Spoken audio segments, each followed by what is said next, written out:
बिस्मिल्लाहिर्रहमानिर्रहीम। अस्सलाम वालेकुम। एक्सप्रेस स्पोर्ट्स पेज में मिर्ज़ा इकबाल बेग एक्सप्रेस न्यूज़ के नाज़रीन को खुश आमदीद कहता है। अब तो पाकिस्तान की क्रिकेट के लिए बड़ा इम्तिहान शुरू होने वाला है। वेस्ट इंडीज़ की सीरीज़, फिर उसके बाद इंग्लैंड की सीरीज़ और पाकिस्तान आईसीसी की जो वर्ल्ड टेस्ट चैम्पियनशिप है उसकी पॉइंट्स टेबल पर 9वें और आखिरी नंबर पर है और पाकिस्तान से ऊपर वेस्ट इंडीज़ की टीम है 8वें नंबर पर। चैलेंज होगा पाकिस्तान के लिए। नया कप्तान है, नए लड़के हैं। बॉलिंग अटैक के हवाले से कहा जा रहा है कि पाकिस्तान का ना तजुर्बाकार बॉलिंग अटैक है। शाहीन आफरीदी कहते हैं कि फुल्ली फिट नहीं है, उनको ड्रॉप कर दिया गया, लेकिन शाहीन आफरीदी लंकन प्रीमियर लीग में जाकर खेलेंगे। तो ये कैसी मंतक है कि एक खिलाड़ी जो आपका प्राइम फास्ट बॉलर है, जिसकी 100 विकेटें हैं, चाहे वो टेस्ट मैच हो, वनडे इंटरनेशनल मैच हो, लेकिन उसको आपने ड्रॉप कर दिया। इसी तरीके से नसीम शाह की फ़िटनेस पर भी क्वेश्चन मार्क था। नसीम शाह भी जो है वो सेलेक्ट नहीं हुए। अब इंग्लैंड में पाकिस्तानी क्रिकेट टीम क्या करती है ये भी देखना होगा। और आईसीसी वर्ल्ड टेस्ट चैम्पियनशिप में पाकिस्तान के सिर्फ 4 पॉइंट्स हैं। पहले पाकिस्तान के 12 पॉइंट्स थे, जिनमें से 8 पॉइंट्स पाकिस्तान के डिडक्ट हो गए जब बांग्लादेश के ख़िलाफ़ सीरीज़ हुई और उस सीरीज़ में जो ओवर रेट था, स्लो ओवर रेट, उसकी बुनियाद पर पाकिस्तान के 8 पॉइंट्स कम हो गए।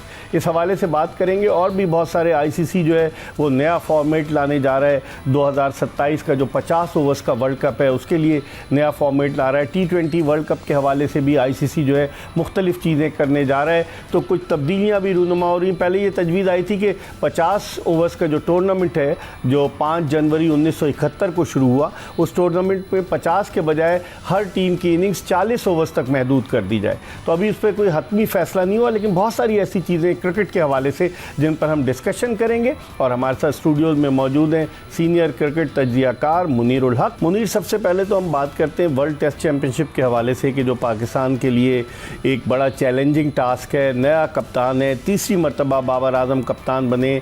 शान मसूद की पाकिस्तानी क्रिकेट टीम में शमूलियत पर भी सवालिया निशान है। अगर उन्होंने परफॉर्म नहीं किया तो 2013 से वो टेस्ट क्रिकेट खेलने लगता है, उनका करियर अपने इख्तिताम को पहुंचेगा। ओवरऑल आप कैसे देखते हैं ये दोनों सीरीज़ पाकिस्तान के लिए? बहुत बहुत शुक्रिया इकबाल। पाकिस्तान की जो ये 2 सीरीज़ हैं ना, ये बेसिकली पाकिस्तान की जो क्रिकेट जो अब तरीके जानिब गामज़न है उसमें बेहतरी होगी या नहीं होगी उसका ये फ़ैसला करने जा रहे हैं। अब उसमें हमें ये देखना है कि बाबर आजम को कप्तान बना दिया, अगर वो मैचेस जितवाते हैं तो ठीक है। अगर वही हाल रहेगा तो फिर 5 मैचेस के बाद क्या हम दोबारा कप्तान बदलने की बात करेंगे? आकिब जावेद ने तो कह दिया कि अभी तो 2 सीरीज़ हम देखेंगे, 2 सीरीज़ देखेंगे। और उन्होंने एक बड़ा अजीब सा बयान दिया कि अगर हम एक टेस्ट भी जीत गए बड़ी बात होगी। यार ये कैसा बयान है आकिब जावेद का? ये कैसा बयान है? इससे आप अंदाज़ा लगा लें कि वर्ल्ड टेस्ट चैम्पियनशिप की आपकी क्या तैयारी होती है। जो आप 2 टेस्ट मैच हारे हैं होम ग्राउंड पर बांग्लादेश और 2 टेस्ट मैच अवे बांग्लादेश, उसने आपकी साख को बहुत ज़्यादा नुकसान पहुंचा दिया है। बांग्लादेश में आप हारे थे, उनके फास्ट बॉलर आपसे नहीं खेले गए और आप दोनों टेस्ट मैच हार गए। और अब आप जा रहे हैं ऐसी सरजमीन पर जो फास्ट बॉलर्स के लिए हमेशा ये मशहूर रही है। आपके पास तजर्बाकार कोई नहीं है। 29 टेस्ट का तजर्बा है सिर्फ और सिर्फ मोहम्मद अब्बास का, बाकी किसने 4 के साथ, और उबैद शाह ने तो अभी कोई टेस्ट नहीं खेला है। उधर आप तो देखें बरखलाफ कैमर रोच के सिर्फ 89 टेस्ट मैच और 300 टेस्ट विकेटें एक बॉलर के, उनके इन सबके फिर अलजारी जोसेफ, जोसेफ, हाँ, ये 4 हैं कि जिन्होंने अभी पिछले महीने 101 रन पर श्रीलंका को आउट करते सेकंड इनिंग्स में और इनिंग्स और 200 प्लस रन से जितवाया था। तो आप जब बांग्लादेश में फास्ट बॉलर के सामने नहीं चले तो क्या वेस्ट इंडीज चलेंगे? इम्तहान है। दूसरा सबसे बड़ा इम्तहान आपका जो है वो ओपनर्स का भी है। अभी आपके ओपनर्स अजान उवैस, अब्दुल्ला फजल जो हैं वो 2 टेस्ट मैच खेले हैं। उनके इतने ज़्यादा अभी उनका इम्तहान पर पूरे, ऑल्दो एक ने सेंचुरी बना दी डेब्यू में। क्या शान मसूद से ओपन कर सकते हैं? देखिए डिपेंड करता है ये शान मसूद या इमामुल हक अभी अच्छा नहीं खेलते, आपको पता है। इमामुल हक को अपने मतलब की पाकिस्तानी विकेटें चाहिए होती हैं, तो एक मैच में, एक टेस्ट में 2 सेंचुरी भी कर देते हैं, वरना उनकी परफॉर्मेंस अभी अच्छी नहीं रहती। ठीक है, डोमेस्टिक सीनियर प्लेयर हैं, तजुर्बाकार हैं, डोमेस्टिक में कारकर्दगी अच्छी थी इसलिए उनको लिया गया है। लेकिन अभी आपको नहीं पता, मुझे लगता है फोकस अब भी उन दोनों नौजवानों पर होगा क्योंकि उनको लिया गया है। उसके बाद आपका मिडिल ऑर्डर, अब मिडिल ऑर्डर में आपके बाबर आजम, सलमान अली आगा और मोहम्मद रिजवान। अवैध जफर की जगह यूँ नहीं बनती, हालांकि बड़ा टैलेंट है, नए हैं। आमिर जमाल को खिलाया जाएगा बिकॉज का ऑलराउंडर आपके पास कोई भी नहीं है। लेकिन अब अगर आप इसकी बात करें इस ओवरऑल टेस्ट चैम्पियनशिप की, वर्ल्ड टेस्ट चैम्पियनशिप की हम पॉइंट टेबल पर, अब चांस तो हमारा बहुत कम है। कोई गैर मामूली कारकर्दगी पेश करें तब हम आगे आ सकते हैं। टोटल 9 टेस्ट मैचेस बाकी रह गए इस साइकिल में, जिनमें से 2 West Indies, 3 England, 2 New Zealand 2 Sri Lanka. New Zealand और श्रीलंका के खिलाफ हमारी अपनी सरजमीन पर ये दो सीरीज अवे सीरीज है। तो आप समझते हैं कोई चांस है अभी भी? देखिए, श्रीलंका से अगर आपकी सरजमीन पर कोई चांस हो तो अदरवाइज तो कहीं कोई चांस नहीं है, जिस तरह की आपकी परफॉर्मेंस चल रही है। न्यूजीलैंड भी खतरनाक हमारे इंडिया को 3-0 मार के गई थी। उसके वजह से इंडिया की टीम वर्ल्ड टेस्ट चैंपियनशिप के फाइनल से बाहर हो गई थी।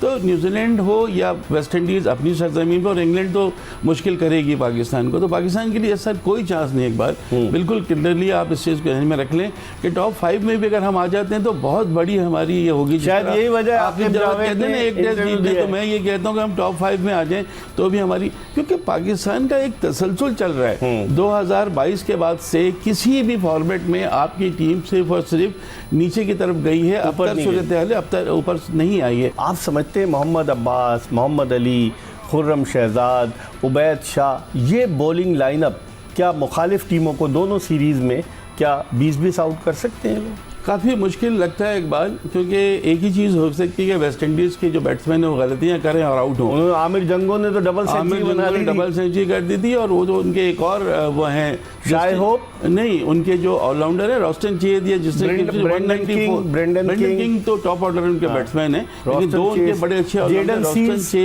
जेडन सीज उनके फास्ट बॉलर हैं। इकबाल, सबसे पहले अगर हम फास्ट बॉलिंग का तजिया करते हैं ना, तो मैंने स्टैट्स क्या निकाला है कि हमारे फास्ट बॉलर जो 4 हैं उनमें से 3 जो टेस्ट खेले, उन तीनों का टोटल तजर्बा 40 का है, जिस 40 मैचों को 29 अब्बास के हैं।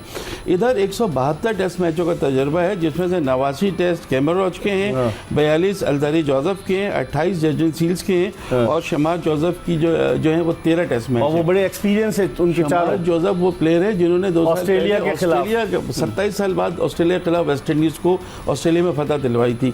फिर ब्रेंडन किंग टॉप ऑर्डर में है, और जो मैंने आपको 2 नाम लिए ऑलराउंडर के, वो दोनों बहुत अच्छा खेलते हैं, जस्टिन ग्रीव्स भी और रॉस्टन चेज भी।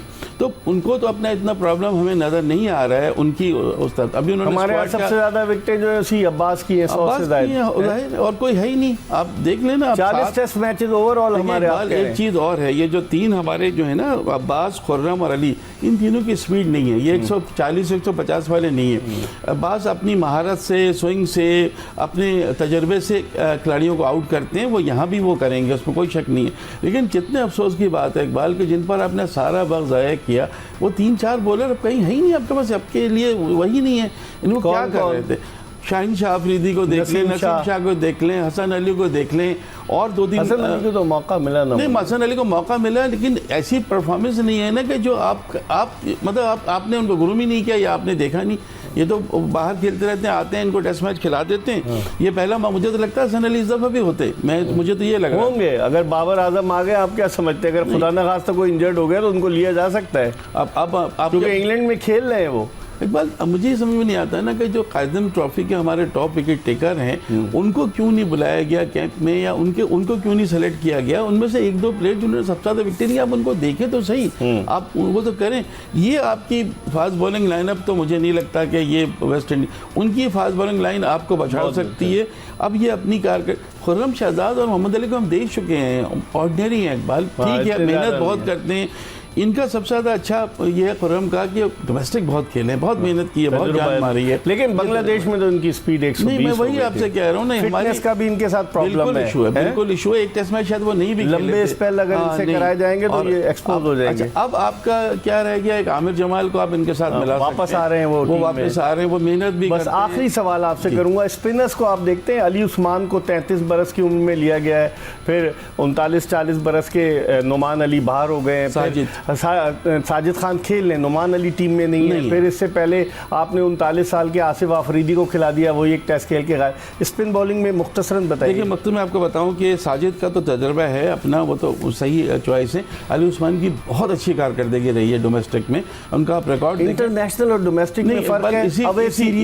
इसी बेसिस पे तो आप नए को ले सकते हैं। चलें देखते हैं कि क्या होता है। मुनीर, आपका बहुत बहुत शुक्रिया। मुनीरुल हक हमारे साथ मौजूद थे, सीनियर क्रिकेट तजियाकार, और हमें उम्मीद है कि हमारी ये कोशिश और काविश आपको पसंद आई होगी। इंशाअल्लाह अगर ज़िंदगी ने वफ़ा की तो अगले शो में फिर आपकी खिदमत में हाजिर होंगे। मिर्ज़ा इकबाल बेग और एक्सप्रेस न्यूज़ की पूरी प्रोडक्शन टीम को इजाज़त दीजिए। अल्लाह हाफ़िज़।